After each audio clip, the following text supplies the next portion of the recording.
Prime Big Deal Days is here. Woohoo! Which can lead to involuntary deal squeals, like the classic deal on a new blender squeal.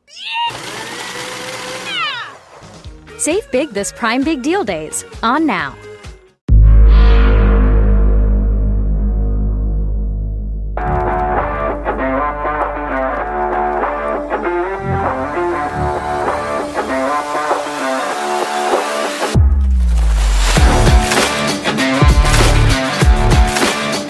Hello and welcome to Futures Focus, a fantasy baseball podcast centering around all the top prospects in the game, brought to you by Prospects 1500.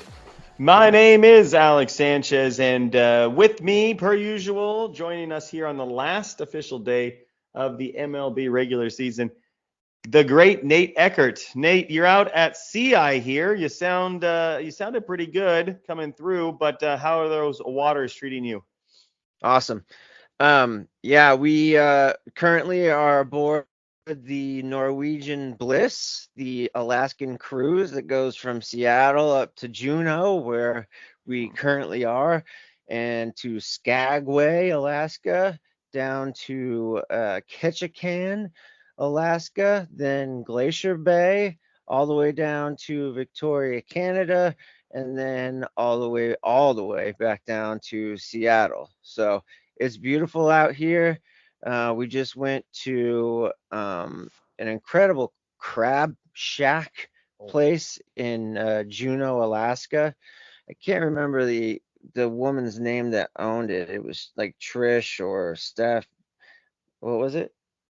Anyway, it just look up Crab Shack if you're ever in Juneau, because we had king crab legs, and they give you these little tools to crack them and open them, and it was just exquisite. So just coming back to the ship from that, tomorrow I'm going to be on a 44-mile train ride up the Yukon, back and forth, an old-timey train, to see what the miners were looking at when they came out for the gold rush. So it has been a very fun time thus far, and we're just getting started. So but nothing makes a vacation better than hosting a pod. So let's do this. Talk about some prospects while we can, huh?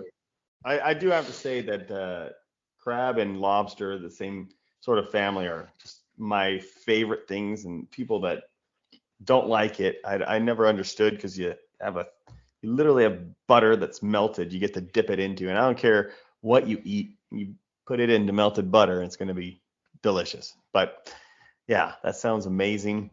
I do have a story for you though, Nate, before we get on, because we do have a lot of prospects to get to, but I need to share this story because I think it's great, and I want to just have it on the record in case, I'm 65 years old and I want to hear the story back. Oh, remember when that happened? Okay, so you ready for this, Nate?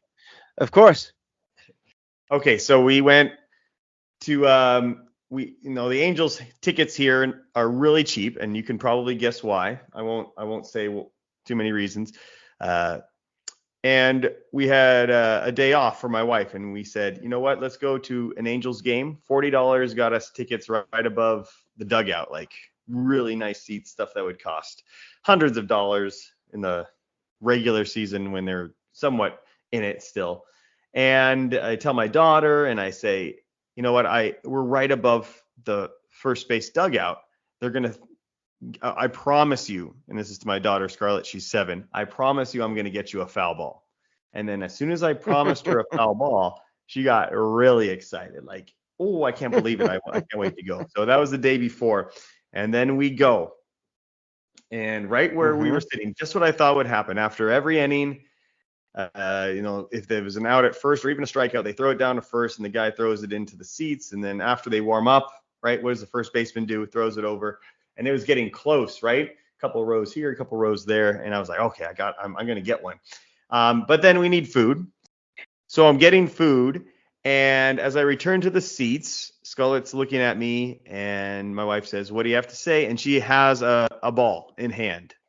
And so I guess, I was gone. They threw it just like I was thinking. And the guy in front caught it and saw her cheering so loudly for the pathetic Angels that he decided to give her the ball. And so she's got it. Wow. And I came through with my promise. Wow. But we're not even close to the end of this story. Ready? So it's better. we continue watching the game. It's going great. Wyatt Langford hit a homer, by the way, in that game. And another ball is they're coming close. And the Nico Cavadas, the former prospect for the Angels playing first base, he's throwing it to the same spot. It's just like a row or two from us every time. And so kids are starting to come down in between innings, knowing that he's throwing it to this spot. And so 7th inning or so, my wife goes and gets some waters and stuff. And so she leaves with Scarlett. And I'm sitting there and I have my 2-year-old with me. And we're just sitting there. And then lo and behold, a throw coming right in, a row or two right in front of us. And it's just a mad dash to get this ball again that's coming in. And these kids come. I fall over. Poor little Adeline's getting crushed. Chaos ensued. My frozen lemonade falls out of my cup. Disastrous. But and I don't get that ball. So I almost got 2. But then the kid runs away with it. Okay. And then I look down in Scarlett's glove and I was like, that was chaotic. I just want to make sure the ball is still there. The ball is gone. The ball has rolled off down the couple of seats. The kids that were there thought it was the ball that Nico had thrown. They took it and ran off. So I got no ball. No. Oh, no. And then these high school kids behind us were like, we saw the guy took it. Do you want us to go after him and try to get it back for you? And I'm like, well, yeah, I would like that, actually. And then here comes Scarlett and my wife coming down, and I have to, like, try to explain what happened to her without letting Scarlett know. Scarlett figures it out and starts bawling. She's crying now. Oh, no. Then during all of this, another ball gets thrown to a couple of girls, I don't know, high school girls that play softball, had their softball jerseys on, and they catch it 4 or 5 rows in front of us. And their mom is sitting behind us, seeing all of the crying going on with us, goes down secretly, gets the girl to give the ball to Scarlett and says, hey, look at what we found. And then gave it back to Scarlett. And so we got it back, and then Scarlett was happy and had her sign the ball, and had the guy in front of us who caught it sign the ball and all of that. So she got her foul ball back. Yes. Then a streaker came on the field and got tackled, and that was fun as well. And it turns out it was you. Yeah, no, that guy got leveled though. He might have gotten a concussion. Anyway, that's a long story, but a fun one, and hopefully some good feelings about baseball if your team's not in it, if you are an Angels fan or whatnot. But that's it's not a feel-good podcast. This is a prospects podcast. So let's get started right on it. We left you guys off on number 90, and we are back at the top 106 prospects on our website, prospects1500.com. This time, though, my goal to get through all of these guys. I don't mind taking a little bit of time here, but a lot of these names you guys are going to know pretty well. But there's a couple of guys, high risers and stuff, that we want to go over. So we're going to go over these 10 at a time, Nate. You pick a one to talk about. I'm going to highlight another, and we'll see if we can get through all of these within the appropriate amount of time. And let's just get right into it. Let's do it. We left off with kind of a guy that's been on here for a while at number 90, Justin Foscue for the Texas Rangers. Followed at 89 by Bryce Rayner for the Detroit Tigers, shortstop. Another shortstop follows him, Tommy Troy of Arizona at 88. Agustin Ramirez, now with the Miami Marlins after the trade, comes in at 87. Jefferson Cuero comes in at 86 for Milwaukee. Quinn Matthews, a lefty for St. Louis at 85. Carson Wisenhunt, lefty, another lefty for San Francisco at 84. 83 is Drew Gilbert, an outfielder now for the New York Mets. 82 is Jack Leiter, a right-hander for the Texas Rangers. And at 81, Carter Griffin, a shortstop for the Pittsburgh Pirates. So these are a lot of new names to a top 100 list. I think there's maybe one or two that you would have seen earlier in the season, but definitely a lot of guys. So who kind of catches your eyes out of those 10 names or so that I just listed, Nate? Let's see here. Definitely Tommy Troy. I know when he was drafted, we were saying that perhaps he was going to be more of you know, like a real life prospect as opposed to a fantasy prospect. But let me look up his numbers real quick. Let's see here. Yeah, he didn't have such a good start to his career, so that's good to know. That's good to know because I'm pretty sure they started him at a higher level than most. Well, no, single A advanced. No, yeah, Tommy Troy was a bit of a letdown in his first year. Only hit about 230, 227 with about a 666 OPS, 5 homers. That was all at single A advanced, 288 at bats, so or plate appearances. Not too exciting. Drew Gilbert though is my favorite out of all of them. The ones that you just mentioned. I love Drew Gilbert. He was hurt most of the year, but he's back now with the Mets in AAA. And ever since he's been back, he's been banging. So it's good to see him back, and can't wait till next year where we should probably see him in a Mets uni sooner than later. Yeah, I agree. I think Tommy Troy, who when I was kind of liking his draft stock and the landing spot, it was kind of a jack of all trades, master of none type of profile. And if it doesn't kind of live up to that, then there's a lot of ways to see it go south. I'm not giving up on Tommy Troy at all. I do think he is going to end up being a guy that maybe is a great real life player more so than a fantasy player, but still middle infielder. It's sort of the theme of the back half of the top 106 here is these guys that have the names and the skills and the tools that we've really enjoyed, but the seasons just didn't go through that we would have hoped. And so maybe that's why they're here at the bottom of the list more so than if they had big seasons, then they get up to the top. And I want to mention, did get traded as well, Agustin Ramirez, a 23-year-old catcher now for the Miami Marlins, came over and didn't have a huge debut, but overall, if you take a look at the numbers for a catching prospect, although who knows if he stays there, his bat's gonna be the thing that gets him into the lineup, and he has hit at every level and shown even a little bit of speed as well at that position.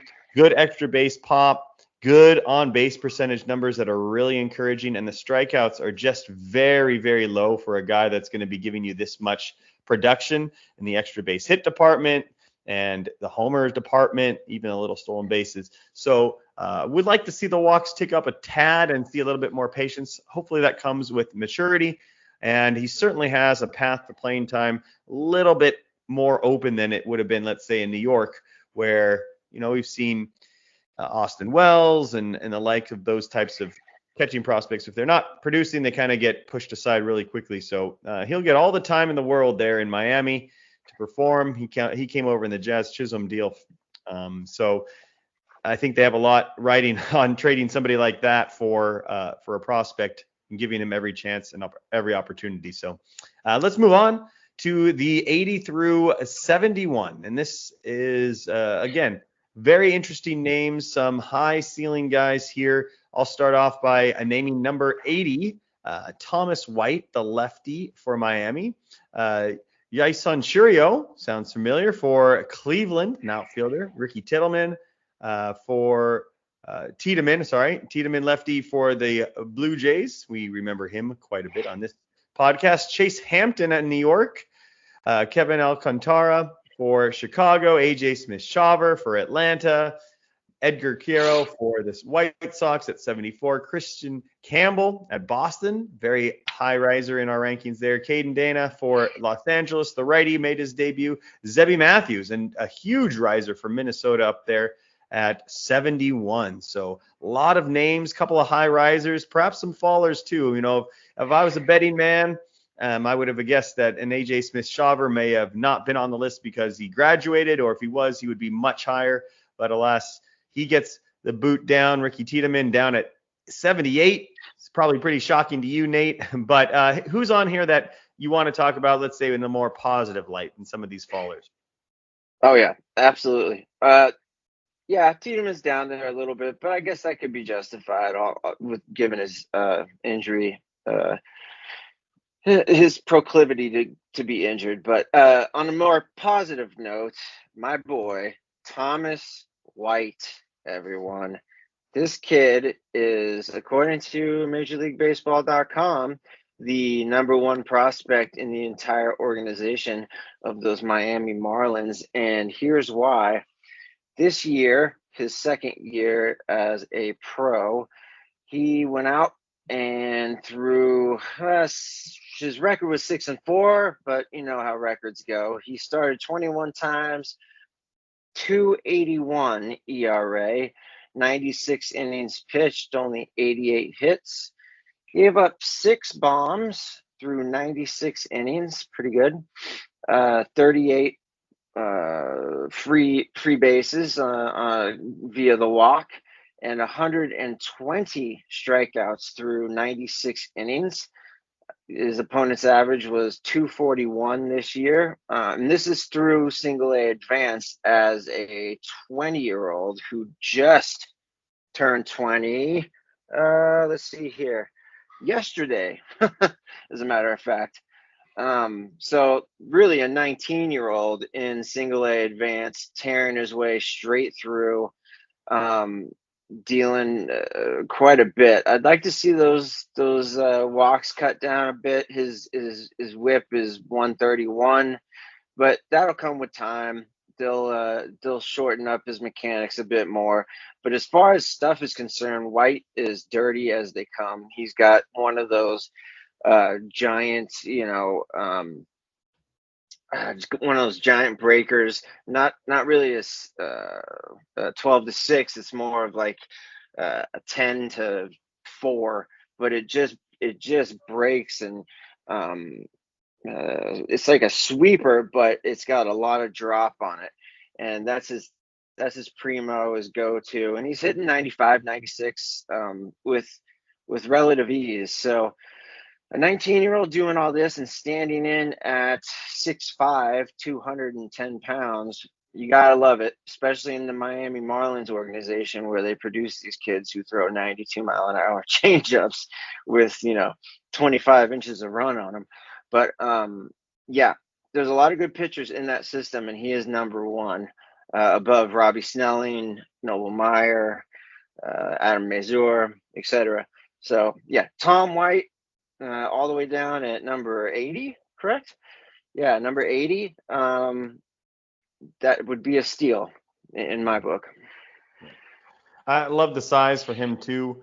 6'5", just still growing, to be honest. Yeah. And growing and strengthening up too. So a great buy there. I think a guy that I want to talk about as a buy low, and that is the aforementioned AJ Smith-Shawver. People forget about this guy, I think, in this version of the Braves in 2024. There's a lot of high hopes for him. An injury sort of derailed him at the beginning of the season, but he's 21 years old and has 2 years now of experience pitching in games. He is possible that he starts tomorrow for the Braves as well. That's how much confidence they still have in him. And the stuff is just extraordinary. And we have to remember that if you take a look at the innings pitched, like that's about what he's done in his entire life, not high school, not college. I mean, this kid just started pitching at a much older level than almost anyone you'll ever see in Major League Baseball. And he has so much to learn, and it's going so well when all things are considered. If you were to just take a step back and see the development of somebody like this, despite the rush to the big leagues and his ascension, it's just worth buying into. And on a great team, usually, I mean, the Braves had a down year this year, but next year, getting in there, you're going to have potentially Morton and freed out, and he would definitely be slotted in there, I would imagine, and get you some good fantasy stats too. So a buy low on him now in the offseason is great, especially before the Braves lose those guys in free agency or retirement with Morton. And certainly with Strider coming back, but not, for potentially on an innings limit. I love buying him right now anywhere I could. Let's move on to the next group here. We have Orelvis Martinez for Toronto at 69. Nice. Luke Akishol for Minnesota. Big riser there. Well, Minnesota has a disappointing season, but the future is extremely bright for a team that is already pretty well positioned. You had some of these guys coming up. Exciting to be a Twins fan. Noble Meyer, you mentioned him, comes in at 67. I think you're going to talk about the next guy at 66. It's Bryce Eldridge. Felnin Celestin at shortstop for the Seattle Mariners at 65.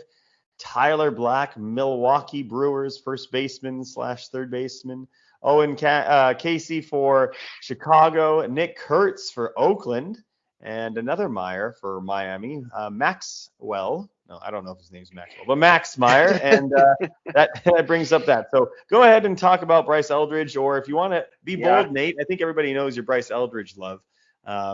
Anybody else that you really want to talk about? Oh, did I mention Tamar Johnson at 70 too? I forgot. He starts out this list, by the way. Tamar Johnson at 70. So go ahead. I know a lot of names are jumping out to you, screaming to be said, but pick only one for me, Nate. What do you got? Sure. Actually, yeah. I mean, yes, of course. Everyone knows I love Bryce Eldridge, and there's a lot of reasons for it. He's only 19. His power is off the charts. And overall, he had a much better year than Spencer Jones. But I think I'll talk about Nick Kurtz instead. I love this kid. And of all the big giant names that came out of the Uber draft in 2023,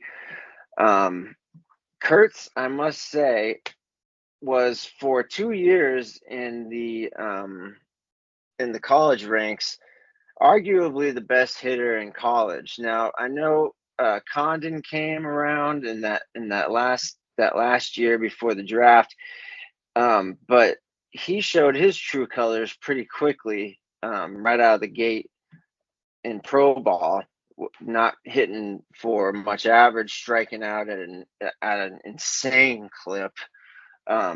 Granted, this is their first taste of the pros, but this is their first taste of the pros. This is all that we've got to go on. So after watching Kurtz go ballistic for the last 2 years with Wake Forest, it's nice to see him come out for Oakland, who desperately needs a big power hitting first baseman, Jason Giambi.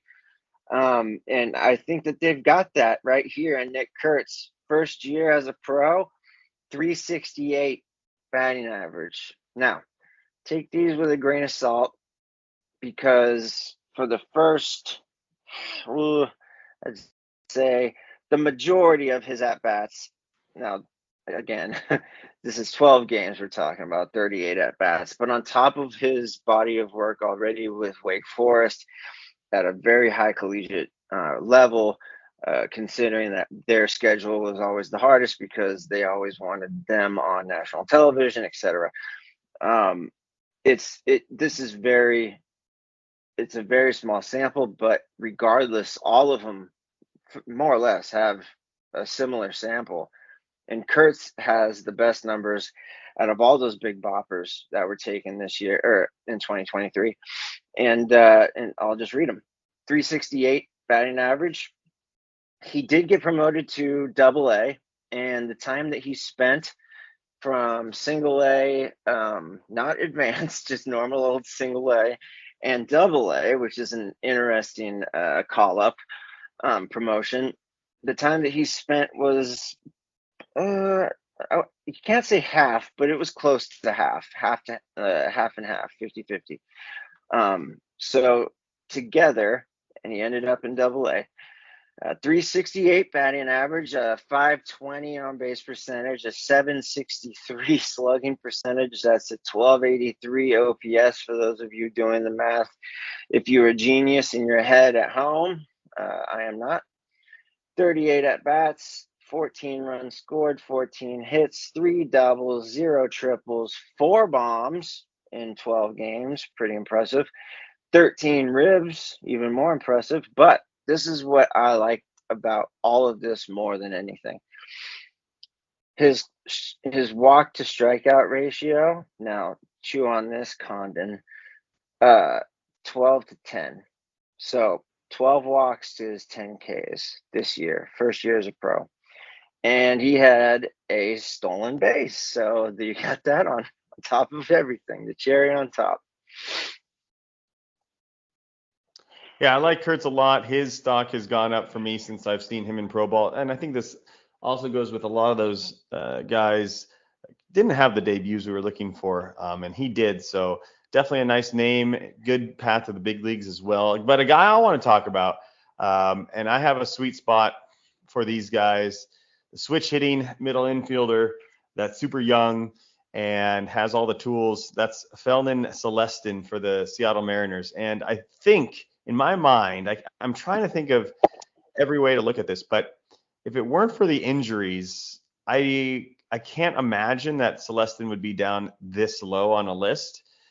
If he had just continued kind of doing what he was doing, I think he would be, I mean, to me, out of all the names we just mentioned, with maybe, no, I think fantasy wise, if we're being honest, the only guy that has the potential to be the number one prospect in baseball is Celestin. And I think it's a decent chance that we say that in a few years. This guy has great size for a middle infielder, 6'1", 175. I was looking at Francisco Lindor because that's sort of the dream, right? And if Lindor's 5'11", 190, as a 30-year-old right now. So the size matches up, the quickness to pro ball, the shortstop, it's just the injury. So last year he had a hamstring strain. This year, hamate injury. So kind of tough luck, but the numbers have been excellent so far. Again, short sample size, but as an 18-year-old in rookie ball doing hitting the way he did, 352, 3 homers, 27 RBIs, really, really promising stuff. And I think a buy low, I would have spent a lot for him before he got hurt. So he got hurt in August. In let's say June or July, trying to get him, I would have given up a ton. So I don't know really if an injury should get us out of liking somebody that much until we see them sort of change in some sort of meaningful way. So Celestin is a guy that I think if we're doing lists, I'll have him up in like the 30s, just because the potential is so high. So don't forget his name, and Nick Kurtz, certainly another great pick there too. But let's move on. We're about halfway through now. We'll get to the halfway mark here. Some really fun names to talk about. These are some of our favorites, I think, when it's all said and done. We have Spencer Jones, who you kind of trash talk there, I heard a little bit, but that's all right. No. He deserves just it. Point it out. Just He deserves it this year. It was disappointing for Spencer Jones. But Hurston Waldrip, Adele Almador. Oh, by the way, Waldrip is for Atlanta, righty. Almador is the second baseman prospect for the Colorado Rockies. Kyle Manzardo, he probably gets graduated off this list rather quickly. I was the first baseman for Cleveland. Brady House for Washington. Kevin McEneagle for Detroit at 55. Look at that rise. Remember, kind of was my sleeper guy. Braden Taylor for Tampa Bay. Moises Ballesteros for Chicago, Christian Moore for the Los Angeles Angels, Lazaro Montes for Seattle, and that brings us to the 51st prospect on the list. So another bunch of names I know you have really, really liked in the past, but I'm interested to pick out of all those who you're going to go with here. Christian Moore. Yeah. I cannot stop thinking about this kid. I love him. On the same level, also Braden Taylor, but today I'll talk about Moore. Let's see here. he was taken this year, the 2024 draft, 8th overall. Now, the only knock that I can make against Christian Moore is something that he himself cannot control whatsoever. He was drafted by the god-awful Los Angeles, quote-unquote, Angels. He's got to be so good in order to come up through this system and not get screwed up by the team that drafted him, or he's got to get traded, which I hope is the latter, because the former rarely ever happens. Just ask Joe Adele. This kid, so let me just read you his numbers real quick. He, of course, played college ball at Tennessee, and this year only threw 101 at bats, but that's pretty damn good considering he was, he was in the World Series, the College World Series just a few months ago. 101 at bats, 23 runs scored, 35 hits, six home runs as a second baseman, shortstop, second baseman, shortstop, And by the way, this is all in Double-A, folks, or he's now in Double-A. So he was promoted to Double-A. He's barely even been pro ball for less than, 101 at bats, 6 home runs, 20 RBIs, 2 steals. So he's got a little speed, nice and athletic, hitting 347. That's what I love the most about him. I love these high average guys, regardless of whether or not he profiles as a high average guy, which he does. He profiles as an above average guy, which I love. What I also love is his 400 on base percentage and his OPS 984 on his first pro season, and not at rookie ball, not at single A, full season, not even at one of those lower levels. He's sitting at Double-A, and he's going to start next year at Double-A. And knowing the Angels, he may even, if he has a good spring, we may see him in an Angels uni next year, out of spring training, no less. 6'1", 210, gotta love the size. He's a righty. That's the only, other than being drafted by the Angels, it's the only other thing I could think of that it doesn't have me going absolutely berserk for this kid. But for the first year player drafts coming up very soon, I'd be lying if I said I wasn't going to target him. So I just hope that he would fall to me in one of my leagues. Alex, you keep your dirty paws off of him. And Christian Moore, gotta love him. Yeah, I do love him a lot. And despite sort of that negative Angels tone, I think the fact that they are so aggressive does help. And I don't mind what the Angels are doing with these young guys. I think it's actually really, really good. I just think they got to stop signing expensive free agents and develop some pitching. And if they do that, these guys are going to be battle tested, and might as well bring Christian Moore up quicker rather than later, so long as you invest in them and not in other guys' 32-year-old free agents. But anyway, I digress to another Atlanta Braves. I'm just going to talk about them because I feel like the Shawver and Waldrep boat kind of never got out to sea correctly this year. With the injury to Strider, the injuries all around the rotation, and the unknown of some of those guys that ended up pitching really well, like Ronaldo Lopez and Chris Sale. There's a lot of unknown at the beginning of the season, and Hurston Waldrep was thrust into action, and he was not ready. This kid was pushed rapidly through the minor leagues. He started 2024 in A-ball and Double-A. He has experience at basically 5 different levels this last year. So this is an insane ride that he was on, and he just wasn't ready. You could see it in his starts. The results showed it as well. Then he got hurt, and I was positive it was Tommy John. It wasn't. and he did come back on July 29th. And after that, he kind of went back to just developing and put in a pretty decent little season there in AAA. The strikeouts look good. The splitter is so beautiful that as soon as he stops walking batters and or throw that pitch for strike whenever he wants, if he can just get one of those two things going, this kid has everything else. The velocity is great. The movement's great. The splitter, the other pitches are decent as well. And again, a great place to pitch theoretically moving forward with some openings as well upcoming. So if you like Smith-Shawver, you should like Waldrop too. A little bit older, a little bit more polished in a sense than Shawver, but I think the ceiling's maybe a little bit lower. But ultimately, they both have great potential number 2, number 3 type of pitchers and for the future for the Braves. So another guy that people may have forgotten about, didn't like the debut.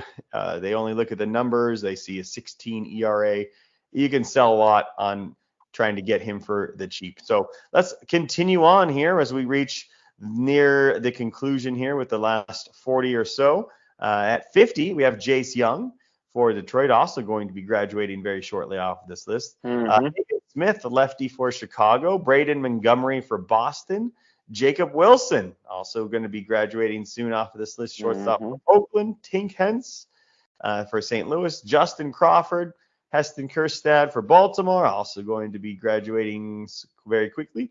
Josue De Paula for Los Angeles. Harry Ford and Rhett Lauder for Cincinnati. So a couple of guys that we've already seen in the big leagues, and we're getting a good idea. Definitely nobody really disappointed too much in the big leagues, despite a couple of ups and downs for them. But otherwise, who do you have to talk about here in this range? Well, I've talked about him before, and I don't care. I'm going to continue talking about him. Justin Crawford. You know why? Because when he was drafted in 2022 in LA, I met him, and I've said that about 1 billion times on this podcast. But I've been pulling for him ever since. And after being drafted in the first round, 17th overall, and being the son of Carl Crawford, he didn't get really any respect after the draft. I mean, via the ranking systems for a lot of these websites like Baseball America, MLB.com, Fangraphs, you name it. Not a lot of them had Justin Crawford in the top 100, literally until last year, coming into this year. But I'm really glad that he has continued to do exactly what I thought he was going to do, and that is become let's say, his dad, but 2.0 version, where his batting average and his power is, his dad always hit for a high clip, and he always stole bases, and he's always been great in the field, which Justin does already. But as a 20-year-old this year, he made some pretty significant advancements with his power stroke as well, without selling out. So let me just tell you what he did. He turns 21 in January, so he was a true 20-year-old all year this year. That was through Single A Advanced. That's where he started, and he ended up in Reading, where he ended up in Double A. So most of his time this year was spent 60. So he has 292 at bats in Single A Advanced and 165 in Double A. So these are both clips that you can trust. And what I'm going to do is I'm just going to read to you guys the improvement from one level to the next, because in my opinion, this is what I'm thinking, that Justin Crawford is ready for that next step. I know he's proven everything that he could last year when he hit 332 with an 859 OPS through Single A and Single A Advanced. Then he started this year in Single A Advanced and spent most of his year in Single A Advanced, 70 games worth. And then he was promoted to Double A, where he got 40 games. Now, I'll read you the single A advanced stats and then the double A stats. So average single A advanced, 301, double A, 333. Nice improvement there. On base percentage, single A advanced, 349 to 380 at double A. Slugging, single A advanced, 438 to double A's 455.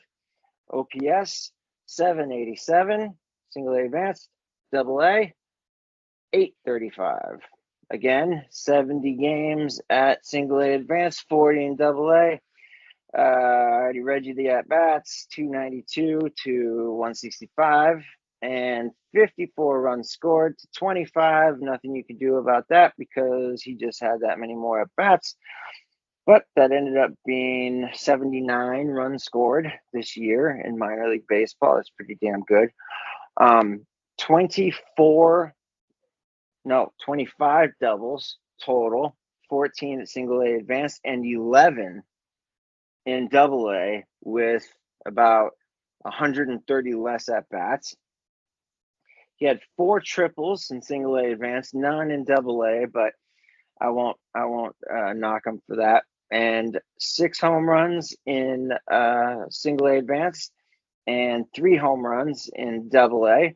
So 9 total. That is up from 3 all of last year. So he tripled his home run total.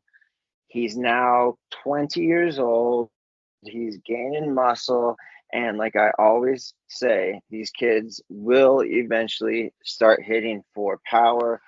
You know, Crawford's not going to be a 50-50 guy or anything, but if he were to hit 20 to 25 home runs, say, for about 4 or 5 years of his career, that would be a hell of an improvement from his dad, because all the other stats are going to be there. Let's see here. 61, I'm not going to do the comparisons anymore. 61 RBIs total. 32 walks, 93 strikeouts. That could improve a little bit, but he did have 457 at-bats this year. So that's a pretty big clip for a minor leaguer. And 93 strikeouts really isn't all that bad. And a grand total of 42 steals across both levels. So you're looking at somebody who can steal 40 bases with his eyes closed. He's going to get more home runs. He's hitting for a very high clip with a high on base percentage. I don't know what is left to like about Justin Crawford, but try and get on him. Try and buy. I guess you could say low. I don't know how he could be low anymore, but I think a lot of people are sleeping on him. I really do. I think the sleeping part is accurate. I don't know. People just haven't been high on him. For fantasy, he does make a lot of sense with all the points that you're making there. Another guy that I think people are sleeping on because he's been around. This is now the conclusion of his 4th season in Major League Baseball, despite being a 21-year-old catcher. That's Harry Ford for the Seattle Mariners. What a unique set of skills you're going to be getting at a catcher eligible position. Now, I also do like the fact that he's probably not going to be a full-time catcher when he gets up, thanks to Cal Raleigh and what the Mariners have in him behind the plate. But he's certainly going to be catcher eligible for probably a majority of his career. You're going to get stolen bases. He stole 35 bases in the minors this year. And wow. Yeah. So the best part about all of this, though, in my mind, is the consistently high, and I'm not saying just high to say it, but insanely high walk rate that this guy is doing as a young hitter. He had 377 on base percentage for his 249 batting average. That's good for 74 walks in the season in 116 games. Last year, 103 walks for a 410 on base percentage. And it is just insane the amount of reps that he's been getting. I mean, 500 at bats for the last 3 years. And just not, chasing pitches. He's patient. He's getting on base, stealing when he gets on base. It's just a very fantasy friendly profile. If you can get that at a catcher, I mean, we're thinking JT Real Muto, right? We don't have to have guys hit 330 or hit 30 homers or steal 30 bases, but if we're going to hit 280, we're going to get 10 homers and steal 25 bases at the catching position. That's super valuable, and it means you don't have to try to catch up in other areas with your catcher doing that for you. So Harry Ford, fantasy wise, I don't know if he's going to be exactly, a championship caliber real life catcher, but man, for fantasy, I would be trying to get as many shares as I can as Harry Ford, because people are waiting forever. I mean, he's still not to AAA. He's been a name that people know about. He's been around forever. He was, in the British WBC team. Everybody knows who he is, and hopefully a little bit of prospect fatigue is setting in with Harry Ford, and you can get him and only have to wait the year or two that it's going to take for him to get to the big leagues as a 23-year-old walk machine, stolen base threat, and hopefully the power comes a little bit. That's the only thing you're waiting on. Only 7 home runs this year, but whatever. I'm okay with that. I'm not for everything else he's going to do well. That's the price to pay.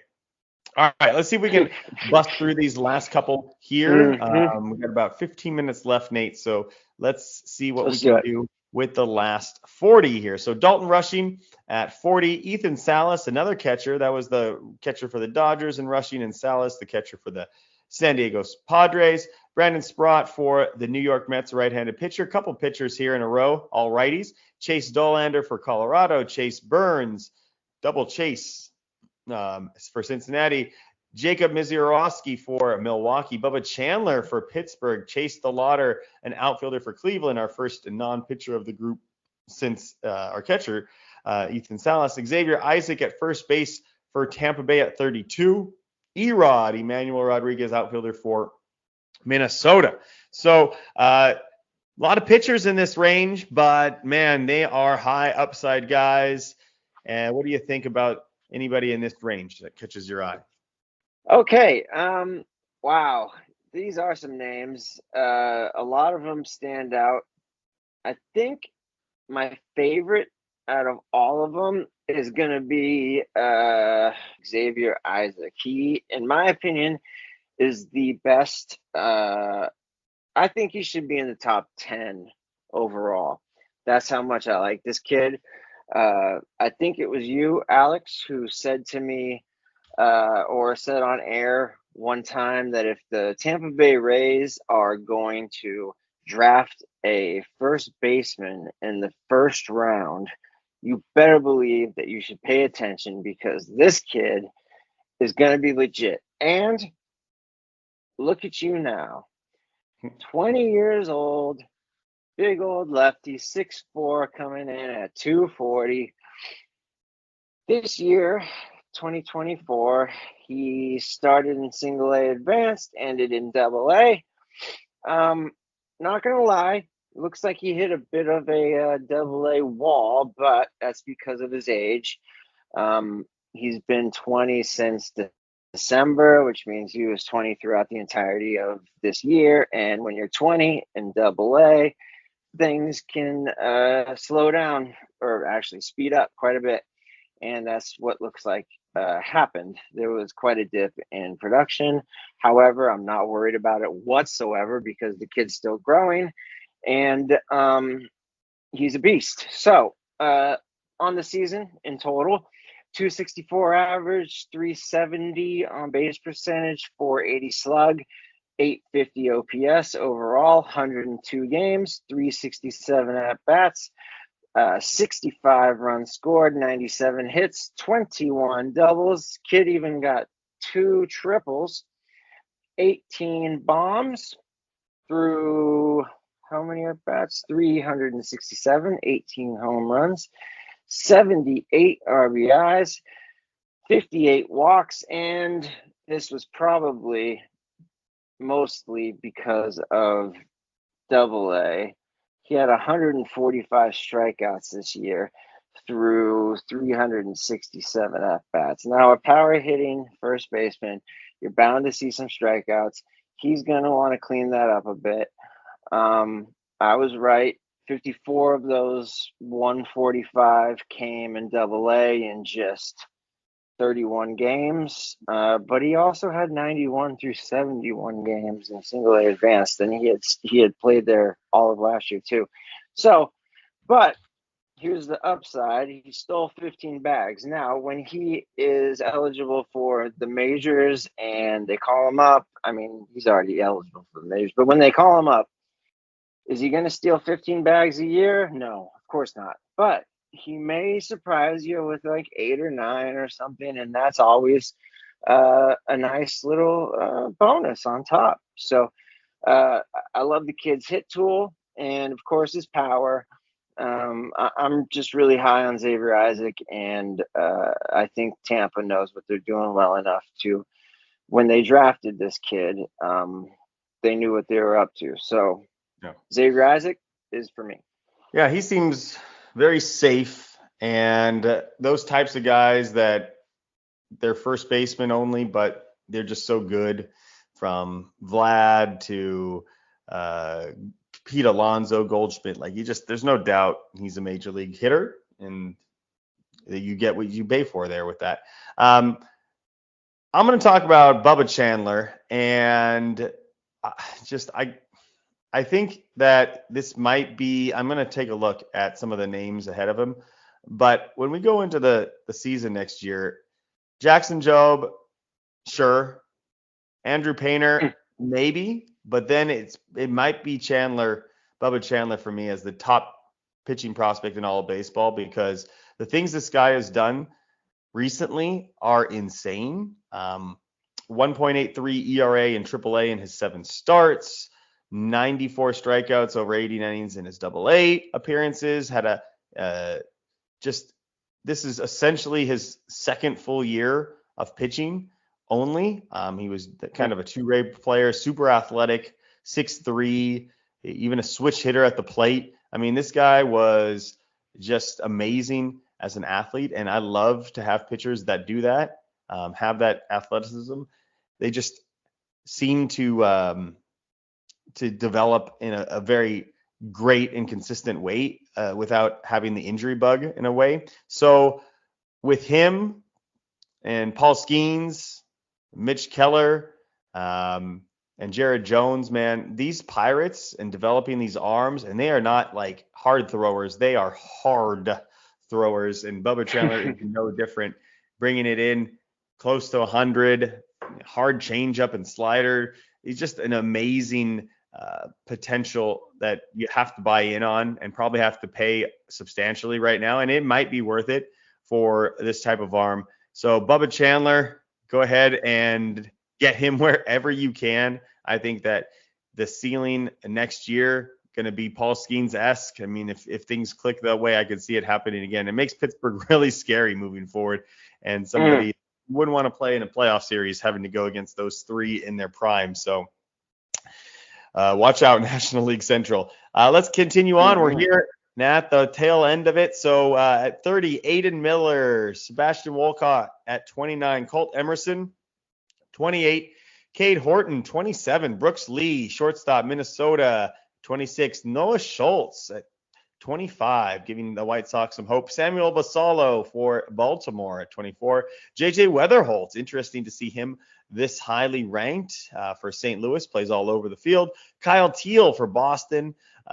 Jack Cagliani for Kansas City. Cole Young, we'll get to at 20 as well for Seattle. So I'll start off here, Nate, and I'll let you kind of look over the list. I want to talk about Sebastian Walcott and the ranking that we have here. I think that there is some level of he's top 5 in all of baseball. And then there's some idea that, his defense is going to carry him to the big leagues, and fantasy wise, it might not be the greatest. And I'm interested to see what you think, Nate. What do you think he's closer to, 5 or 50 in your mind? I know on our list he's kind of in the middle, but let's say you had to say he's outside the 50, or is he in the top 10? What do you think you're leaning more towards with Sebastian Walcott? That's a hard one. For me, I think he's closer to 5. Not like immediately, but he's certainly not a 50 either. I think given like the next 3 years, I think he should absolutely be in the 5 range. But right now, I guess it would be easy enough to say 50.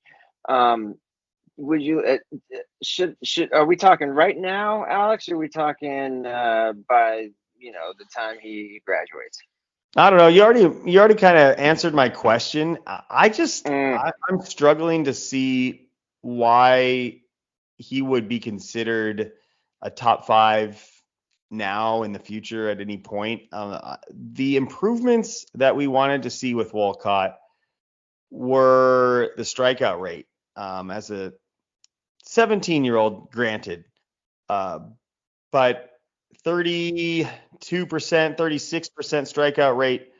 No, 32 in 2023. Last year, not much of an improvement, albeit at a higher level, but still 29, 28, 7% strikeout rate. Just, I mean, a little bit of an improvement, but still a lot of strikeouts, walks.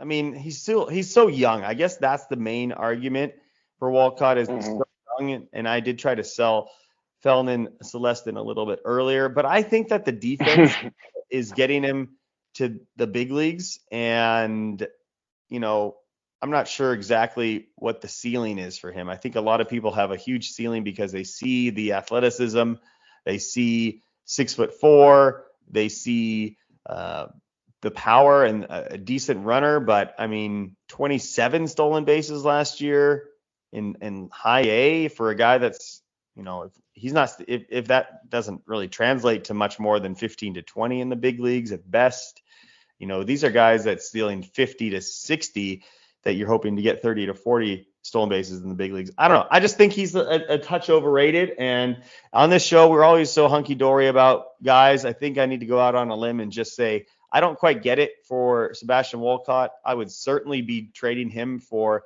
if I, go over to our list, I would trade Walcott straight up for Chandler, no problem, for Mizorowski, for Harry Ford, for Heston Kjerstad, guys well above him. I don't know, just my gut instinct on Walcott. I have seen him. I do like the way he looks. I mean, he definitely looks like a big leaguer. There's no doubt, but I don't see, like, what is he going to do so well for you that you're going to just be like, oh, this is a top 5 prospect in baseball?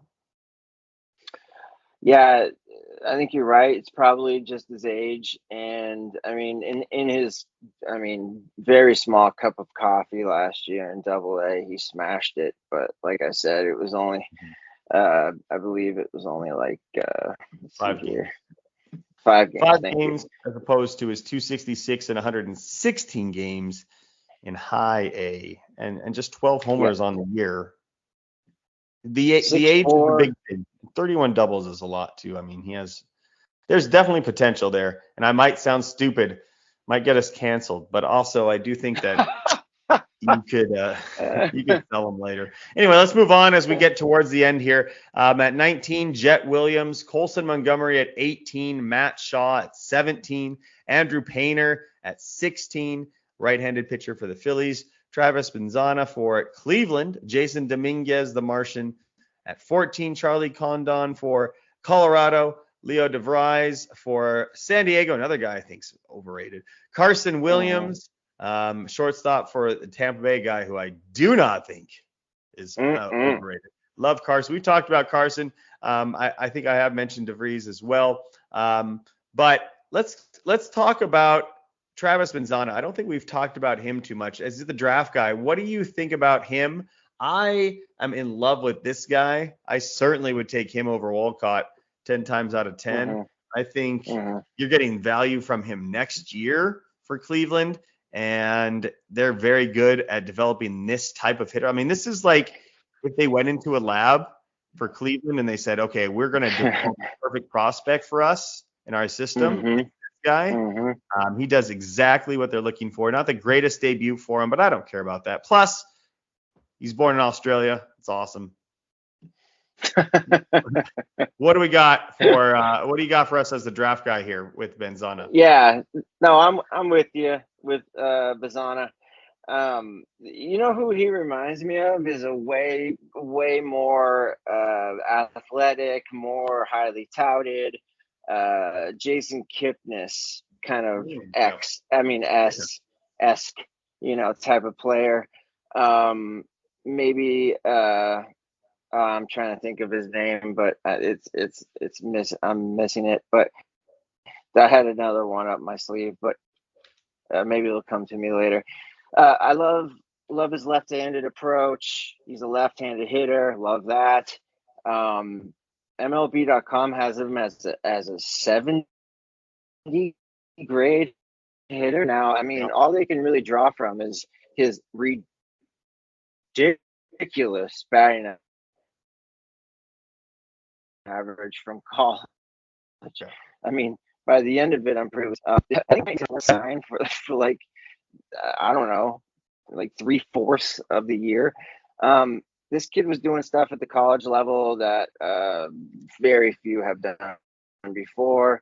And last year they started him at single A advanced. Now, I don't know about you, Alex, but even if the kid is straight out of college, I just have a hard time with these really aggressive. And I do think single A advanced is aggressive for his very first taste of pro ball. Yeah, it is. Because he's not using aluminum anymore. You can't knock him because he was using aluminum. That's what they use in NCAA. So you give him a wood bat. You say, all right, go out and show us what you can do, kid. And you're in single A advanced. I mean, I don't know why they don't all start at single A, even if it's for a game. Who cares? Well, how much more is it going to cost to send the kid up? That's why I just have a weird feeling about the handling of it all. But I think by this time next year, it'll be a different tune. I think he's going to light up Double A. He'll probably light up Triple A. And then I think the only thing about Bazana is when he gets to the bigs, will he hit for enough power? Or will he be able to run for enough stolen bases to really make a difference in fantasy? Or is he just going to be like a good average, run scoring, good hitter? You know what I mean? Like kind of like station to station. And I don't know yet. I couldn't tell you right now. Yeah. My gut is saying no, but crazier things have happened. It's very easy to add loft to your swing if Bazana is up for that, but he already kind of has a little loft in his swing. So it'll be interesting, I'll tell you that much. I mean, first overall, you really can't rely on first overall for whatever reason, unless your name is Paul Skeens. First overall is just have a really hard time sometimes making it all come together. And I hate to turn you all the way off of Bazana. I doubt I have, but for my money, I'm more of a Kurtz guy myself. But he's a hell of a player. I will give him that. Hell of a ball player. Now you made me want to look at the last number 1 overall picks. Well, I mean, Paul Skeens. Mm-hmm. Paul Skeens, Jackson Holliday, Henry Davis, Spencer Torkelson, Adley Rutschman, Casey Mize, Royce Lewis, Mickey Moniak, Dansby Swanson. 50-50. Yeah. 70-30. I take a lot of those guys still. But interesting. Let's go to the top 10. Not a lot to talk about here as we'll wrap up this episode because some of these guys are pretty much graduated at this point, whether it be Jackson Holliday, Junior Caminero. But these are names everybody has heard of. It's just which order you want to put them in. I can't say that I dislike any of these guys or even would disagree with putting him in the top 10. But it's Marcelo Mayer at number 10, Jackson Jobe at number 9, Jordan Lawler at number 8, Max Clark at 7, Roman Anthony, who I'm starting to come around as the new number 1. That might be my guy. Whoa. Just like everybody else has graduated. Kobe Mayo, Dylan Cruz also graduating pretty quickly. Walker Jenkins, like Junior Caminero and Jackson Holiday wrap it up, by the way. But like, okay, let's assume Holiday, Caminero, Cruz, and those guys are all graduated. Who's the new number one? Job. Okay. I can't. I mean, I refuse to put a pitcher number one almost, just by my religion. So hitter. Given what we have left, and given what Job did this Roman year, Anthony, isn't it? Roman Anthony, get on board. Yeah. So Roman Anthony, I don't think you realize how good of a season he had. So let me just, because I know I do this a lot. I say some guy and you're like, no, Alex, you're dumb. And then I'm like, well, here's some numbers for you, Nate. And then you're like, wow, Alex, you're a genius. Yeah. So yeah, that's how that Yeah. goes. 20-year-old all the way up to AAA, hitting 344 in his 35 games in AAA with 3 homers. Total wise, you're looking at 18 homers, 20 stolen bases, insane walk rate, 463 on base percentage. As 20-year-old, tooled up out of his mind. I mean, is he a guarantee? I think that's the thing that you could put into the argument here. I would have more of a guarantee if it were to be Kobe Mayo. I don't know, Walker Jenkins or Roman Anthony. I think they're both about the same amount of risk. Max Clark, I know you like a lot.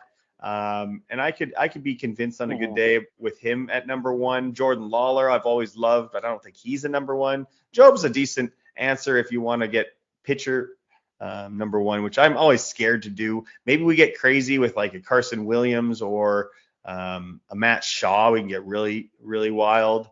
But I mean, it's going to be difficult after some of these guys graduate, that who's taking over that slot. But I think Roman Anthony might be the guy for me. I have to do a little bit more deep dive in the off season, but certainly a guy that you're not getting any of these guys. It's not even worth talking about them because you aren't getting any of them in trades. Sorry. And you're not drafting any of them. It's already been. That's the way it goes. So sorry you missed the boat. But if you have them, it is fun to kind of look at your roster and say, well, I have that guy. So anyway, Nate, I think that's going to do it just for the sake of time here. We have ran out of prospects to talk about. Finally, we went through 90 of them. So that's a lot. You're going to have to replay this episode over and over again, most likely. But I want you to enjoy those waves out there in the ocean and say hello to some polar bears or whatnot that you see. And we're going to be back real soon. We have Arizona Fall League action to preview. So we're going to be back probably in a couple of days because we got to get that going. It starts up next week. So the fall is here and we got to preview that. So Nate, thanks for joining me. This was Futures Focus. My name is Alex Sanchez. Check us out on Twitter. Check out the website. Get over that to Prospects 1500 to check out the list. And that's going to do it for us today. Thanks a lot.